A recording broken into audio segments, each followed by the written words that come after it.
नमस्कार विद्यार्थी मित्रांनो. स्वागत आहे तुमचं नर्सिंग गुरु आरडी या चॅनल वरती. ऍक्च्युली आताच बीएससी नर्सिंग साठी जे शेड्यूल आहे ते प्रसिद्ध झालेलं आहे.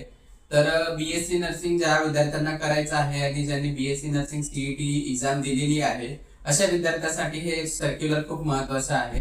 तर चला मग तुम्हाला माझ्या लॅपटॉपच्या स्क्रीन वरती घेऊन चालतो. तिथे तुम्हाला डिटेलमध्ये काय डेट्स वगैरे आहेत हे सर्व तुम्हाला एक्सप्लेन करतो. नमस्कार विद्यार्थी मित्रांनो. Maharashtra state common entrance test Maharashtra CET सेलकडून एक नोटिफिकेशन आलेलं आहे, जे की 26/8/2026साठी आहे. ज्या विद्यार्थ्यांना BSc नर्सिंगमध्ये ॲडमिशन घेण्यासाठी घ्यायचं आहे अशा विद्यार्थ्यांसाठी हे सर्क्युलर जे आहे ते खूप महत्त्वाचं आहे. याच्यामध्ये पूर्ण जे टाईम शेड्यूल जो आहे, जो BSc नर्सिंग ॲडमिशनसाठीचा जो आहे कॅप राऊंडचा, यामध्ये डिटेलमध्ये त्याचे डेट्स एक्सप्लेन केलेले आहेत त्यांनी. तर ऑनलाईन रजिस्ट्रेशन हे स्टार्ट झालेलं आहे 26/8/2026 पासून ते 2/9/2026 पर्यंत हे ऑनलाईन रजिस्ट्रेशन शेवटची तारीख असणार आहे, म्हणजे 2 सप्टेंबरपर्यंत ही शेवटची तारीख असणार आहे. पेमेंट करायचं आहे तुम्हाला 26 ते 3 तारखेपर्यंत तुम्हाला पेमेंटसाठी डेडलाईन दिलेला आहे. म्हणजे तुम्ही जसा फॉर्म फिलअप करतील, सगळे डिटेल्स बरोबर असतील, त्यानंतर तुम्ही लगेचच तुमचा ऑनलाईन पेमेंट करून घ्यायचं आहे. त्याच्यानंतर तुमचे जे कलर कॉपीज ज्या आहेत डॉक्युमेंट्सच्या, त्या वेबसाईटवरती तुम्हाला कम्प्लिटली अपलोड कराव्या लागणार आहे. त्याही तुम्हाला त्याच्यासाठी टाईम दिलेला आहे 26/8/2026 ते 4 सप्टेंबर 2026 या ही वेळ दिलेली आहे. या पिरियडमध्ये तुम्हाला तुमचे जे डॉक्युमेंट्स आहेत ते कलर कॉपीज अपलोड करायचे आहे. जे विद्यार्थी candidate who fail to upload requisite document will be considered for admission process from the claim of category and their form will be rejected. म्हणजे ज्या विद्यार्थ्यांनी डॉक्युमेंट्स अपलोड प्रॉपरली नाही केले असतील त्यांचा फॉर्म रिजेक्ट होईल असं इथे मेन्शन केलेलं आहे. त्यानंतर ऑनलाईन मोडनी तुमचं डॉक्युमेंट व्हेरिफिकेशन होणार आहे. 26/8 ते 6/9 या दरम्यान तुमचं ऑनलाईन डॉक्युमेंट व्हेरिफिकेशन होणार आहे. म्हणजे तुमचं डॉक्युमेंट व्हेरिफिकेशन, जसं तुम्ही डॉक्युमेंट अपलोड करतील तसे तुमचे डॉक्युमेंट व्हेरीफाय होत राहणार.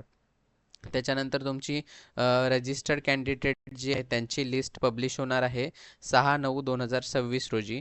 त्याच्यानंतर तुमची प्रोव्हिजनल मेरिट लिस्ट, म्हणजे आता रजिस्टर्ड कॅन्डिडेट किती झाले त्याच्यानंतर तुमची मेरिट लिस्ट जी पब्लिश होणार आहे ती 6 तारखेलाच पब्लिश होणार. हे लेट नाईटपर्यंत तुमची पब्लिश होऊन जाईल.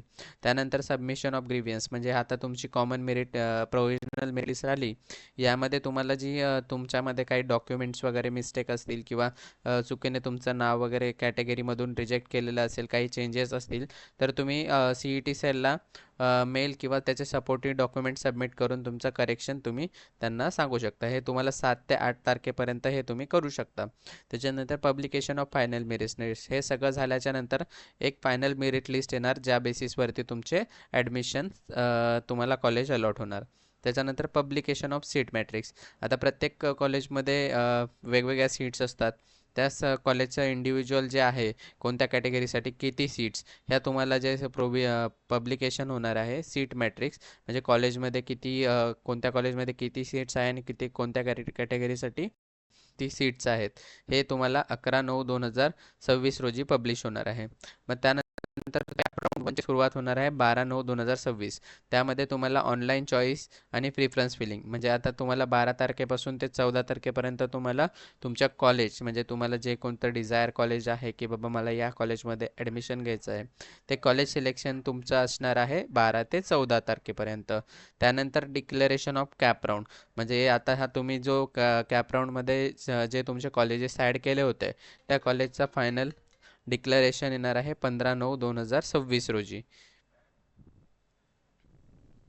त्यानंतर तुमचं फिजिकल जॉईनिंग, आता ह्या कॅप राऊंड 1 झाल्याच्या नंतर तुम्हाला जॉईनिंग करायचं असेल 16/9 ते 20/9 या पिरियडमध्ये तुम्हाला जिथे कुठे कॉलेज झालेलं असेल अलॉट, तिथे जाऊन तुम्हाला कॉलेजमध्ये जॉईन करायचं आहे. त्याच्यानंतर ह्या सगळ्या प्रोसेस झाल्याच्या नंतर कॅप राऊंड 1 म्हणजे झाल्याच्या नंतर जे रिमेनिंग सीट्स असतील त्या पब्लिश होतील कॅप राऊंड 2साठी.